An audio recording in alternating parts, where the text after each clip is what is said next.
नमस्कार, एक न्यूज़ 24 देख रहे हैं आप और मैं हूं आपके साथ सितेश सिंह। आपको बता दें कि दिल्ली की सियासत बिहार के साथ साथ गर्मा उठी है।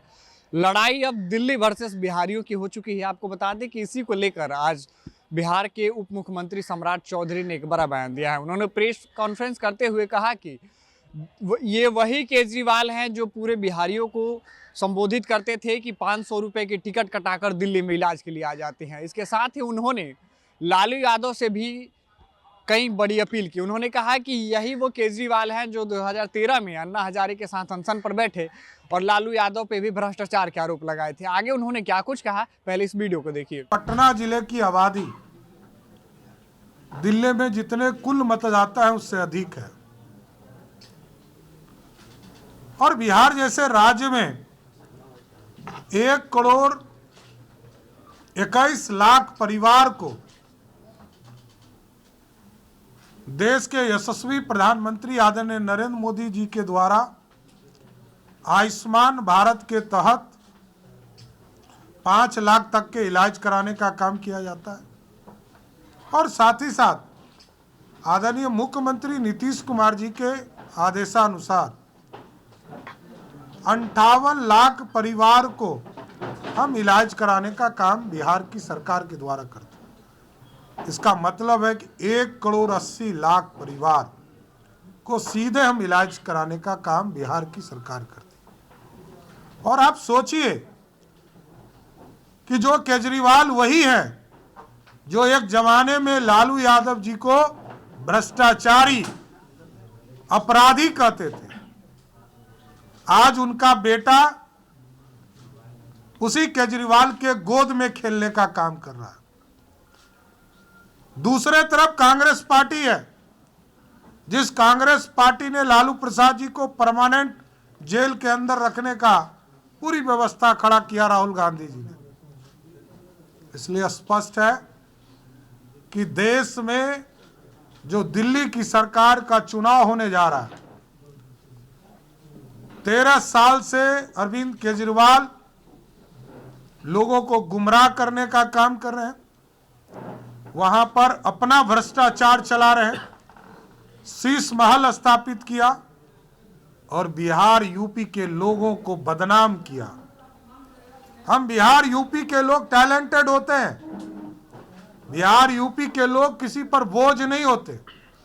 बिहार यूपी के लोग तो जिसके साथ खड़े होते हैं उसके लिए सौभाग्य होता है।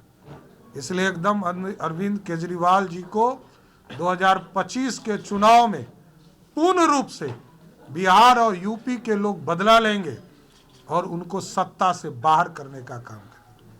और मैं जानना भी चाहता हूं लालू प्रसाद जी से कि आप केजरीवाल जी के साथ खड़े हैं जिसने बिहार के लोगों को अपमान किया और सबसे पहले आप ही का अपमान किया। आपको ही गाली देने का काम अन्ना आंदोलन के माध्यम से किया। इसलिए स्पष्ट है कि इस लोकतंत्र में उनको भरोसा नहीं है, वो लोगों को फर्जी कह रहे हैं और उनकी इच्छा है, अरविंद केजरीवाल जी की इच्छा है किस तरह हम रोहानिया को मतदाता सूची में जोड़ने का काम करें, जिसको किसी भी कीमत पर नहीं होने दें, और जो लोग विस्फोटक हों उसको कैसे उसमें जोड़ा जा सकता है।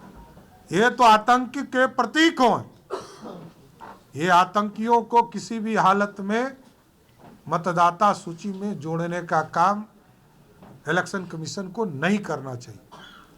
और उसके लिए कानून बने हैं। कानून में जो सरदार मनमोहन सिंह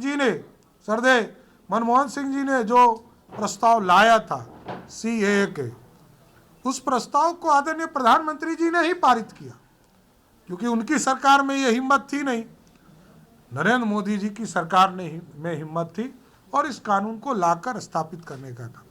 इसलिए केजरीवाल जी ने जो अपमानित करने का काम बिहार और यूपी के लोगों को किया है, उसका मैं पूर्ण रूप से विरोध भी करता हूं और बिहार के लोग इसका अपमान का बदला भी लेंगे और बिहार के नेता जो अरविंद केजरीवाल जी के साथ खड़े हैं उनसे भी बदला लेने का काम बिहार की जनता करेगी। तो आपने देखा कि दिल्ली की राजनीति यानी बिहार से अब गर्मा गई। यानी बिहारियों की जिक्र करते हुए केजरीवाल ने जो पिछले बयान दिया था, उस बयान को लेकर बिहार के डिप्टी सीएम सम्राट चौधरी ने एक बड़ा बयान दिया है। इन्होंने कहा कि लालू यादव के बेटे उन्हीं केजरीवाल के गोद में खेलने का काम कर रहे हैं, जो केजरीवाल पहले लालू यादव को भ्रष्टाचार एवं कई बातें कहते थे। उन्होंने इसके अलावा ये भी बात कही कि जिन रोहिंग्यों को शरणार्थी बनाने का काम किया जा रहा है, चुनाव आयोग के द्वारा उनकी फर्जी आईडी कार्ड और वोटर प्रमाण पत्र बनाए जाने की कोशिश की जा रही है, हम कतई होने नहीं देंगे और ना ही भारतीय जनता पार्टी होने देगी। तो ऐसे ही तमाम खबरों को देखने के लिए देखते रहें न्यूज़ 24।